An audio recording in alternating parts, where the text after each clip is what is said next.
Honorable Mbuya, I'll start with you on this. We can see even on the front page of the Daily Nation, under siege, you can see us talking trouble, a fallout over court judgment that declared opposition chief Raila Odinga's Azimio coalition majority party in the National Assembly. The speaker ruled otherwise. Why is this so controversial? Yeah, thank you, Trevor.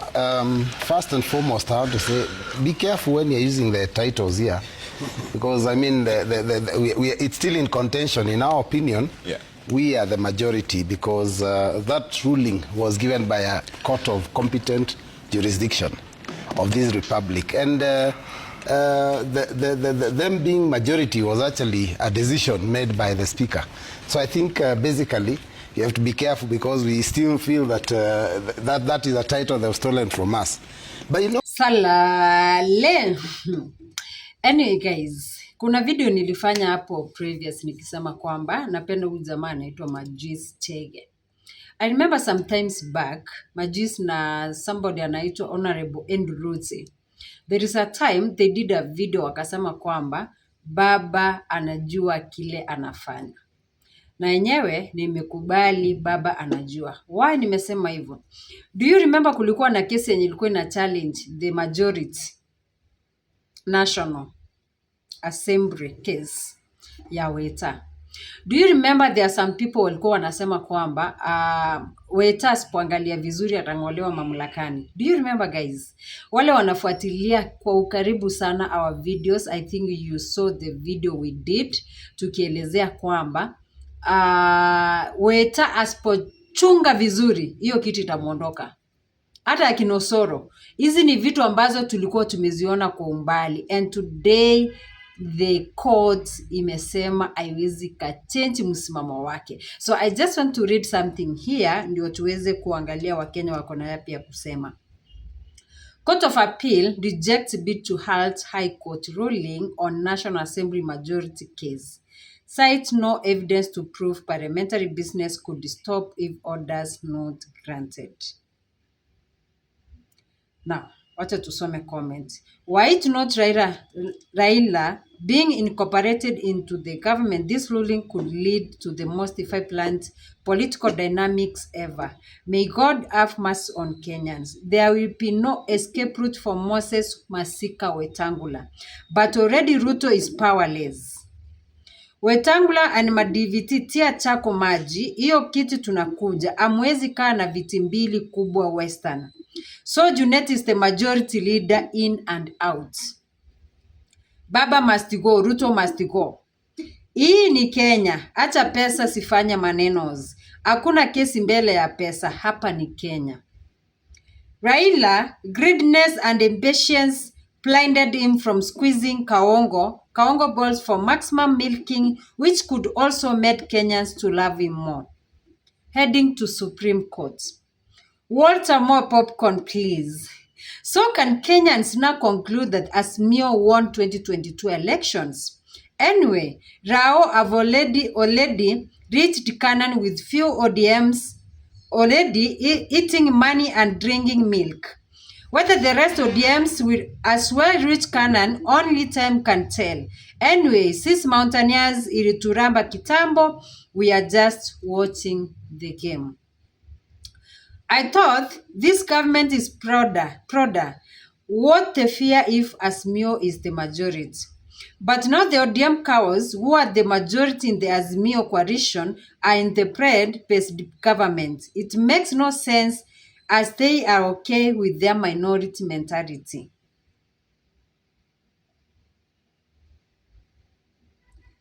So, sometimes unajua hata mimi nashindwanga cha kusema, but the majority are food. They don't care about that nonsense anymore. And good the courts are fighting for has been held captive in broad-based saga. However, much vindictive the matter will be by now won't alter his political mentality. Raila is doomed. The first thing Azimio should do is to impeach this useless, biased, self-interested speaker. It's the work of a registrar of political party to give directions to which side is a majority, not a speaker. Odinga could have used this as evidence that you won elections. This is very expensive for Ruto and Kenya Kwanza. It means more and more of the government in terms of jobs, etc. for Baba to keep silent. What's funny is that Azimio doesn't even want to be majority. And it's in whose interest does this court is fighting for, since Baba married Ruto and in less than 5 months have produced children. This is our country, Kenya, where judiciary, not an independent or rules text by President Raila. Ruto must go home. ODM is a useless party which never want to win. Conman already worked a backdoor plan. The court is simply indicating that Baba won the elections. Unfortunately, instead of Baba claiming his justice, is celebrating blood-bread kind of handshakes. So majority takes their share. Wakenya wananibamba. The best and the easiest way to handle this is simply impeach the Tumbocrat speaker. Court is just doing the right thing, but they didn't act when Kenyans needed them at that time. You people should learn and change the way you work and know that you are working for Wanjiku, not the government of the day. Papa wa Roma ataona moto. I like court rulings wamesimama na msimamo. Congratulations to Kalonzo and other leaders who stand with the people. Hiyo nyumba itafurua vibaya sana. Alikuwa anaringa, wacha aenda afanya maendeleo Western kwanza for president 2027. Ruto, may God send president Kumi strong, your excellence honorable Dr. Ruto, the best president. Kenya tutaki president, kila mtu aishi kivyake. Weta sasa akue permanent rep wa Kampala. Ruto is the executive, Ruto is the judiciary, Ruto is the legislature.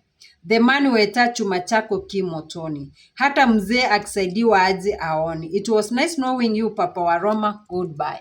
So I think many Kenyans wanaonelea kwamba hii issue kutokea wakati huu, that means Wetangula is going to be impeached ama ngolewe, and then mtu wa ODM yeye ndiye atakuwa majority leader. I always tell you guys, our leaders, they don't care about you. They don't care about the common man. They care about themselves and their family. They care about their tumbos. They don't care about you. They don't know you. Hawa ni watu ambao wanaangalia matumbo zao, especially in this Kenya.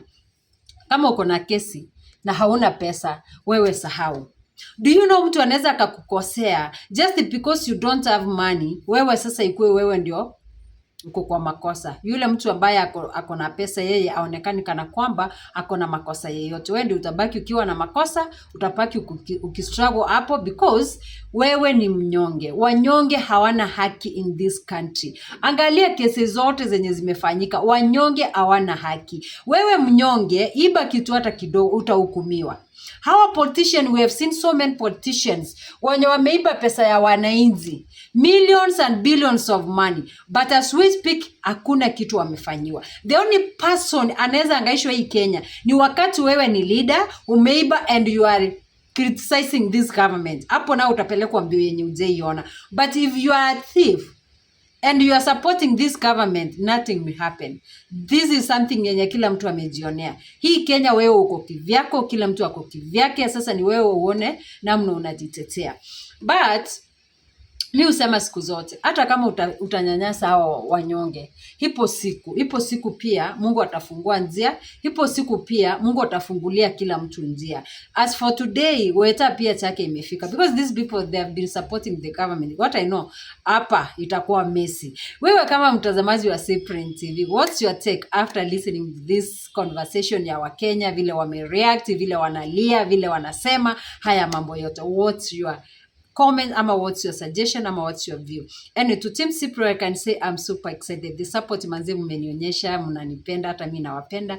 May Almighty God bless you. Keep subscribing. See you in our next video. Bye bye. Honorable Mbuya, I'll start with you on this. We can see even on the front page of the Daily Nation, under siege, you can see us talking trouble, a fallout of a court judgment that declared opposition chief Raila Odinga's Azimio coalition majority party in the National Assembly. The speaker ruled otherwise. Why is this so controversial? Yeah, thank you, Trevor.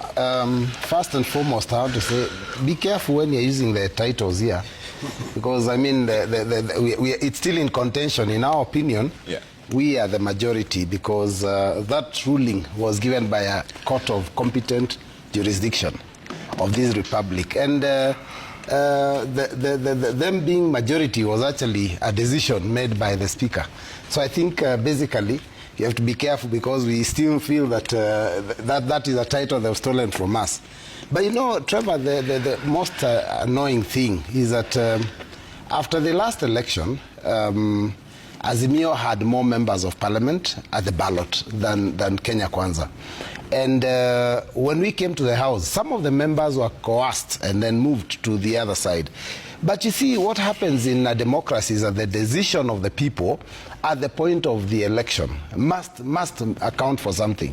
So if you need to move from one side to the other, the most decent thing to do in all democracies around the world is to actually seek fresh mandate, go back to the people, tell them I'm uncomfortable in this coalition or in this political party, and then seek fresh mandate and move. And the people can elect you or not elect you and elect someone else. You remember this happened in Langata a while back when the Right Honorable Raila was member of parliament. He disagreed with his party then and decided that he was going to leave the party. And when he left the party, he actually resigned his position, went back to the people and got a fresh mandate. That's the reason why he's one of the most popular politicians in the country. But what is happening now is people are just crossing the aisle without any, without any reference to the people that put them in office. And that's why when the speaker made the ruling at that time that Kenya Kwanza was a majority party, people went to court. Now the court has made a decision and said, you know what, this was faulted, that it was unconstitutional. And you see, what I find strange is this. Trevor, this is basic common sense. You don't need to be a rocket scientist. If the court says that by appointing Azimio la Umoja as a minority party, that was an error, then automatically it means the correct thing is that Azimio la Umoja was a majority. When the court says that when you appoint the Kenya Kwanza as a majority party, that's an error, that means obviously the opposite is correct. So when it came to when we raised it in the floor of the House, suddenly the speaker opens up debate, let us hear opinions of everyone. Why would Parliament be discussing a court ruling? The ruling was given, the media had interpreted it, every single person had interpreted it. But suddenly, as usual, Parliament has its own way of doing things. We are taken through some circus of discussions. Some of us were almost not being given opportunity to contribute. When I spoke, the speaker was actually guiding my thoughts. When I said we are wasting time discussing a court ruling, he says you're taking us back. He wants to control what I say. Because, it's like there was a predetermined decision all the way before we came to the House. Okay. So basically, I think we are losing the script as a country. We are losing the democratic principles. We should obey court orders, and this is what this regime told us. Unfortunately, they are not obeying court orders. Okay. What was wrong with Azimio la Umoja becoming the majority party, as they are seeking fresh, probably go to court and get a stay, or maybe even appeal the decision. Okay. If they win the decision, then we will abide by it. But now, I think they're being unfair.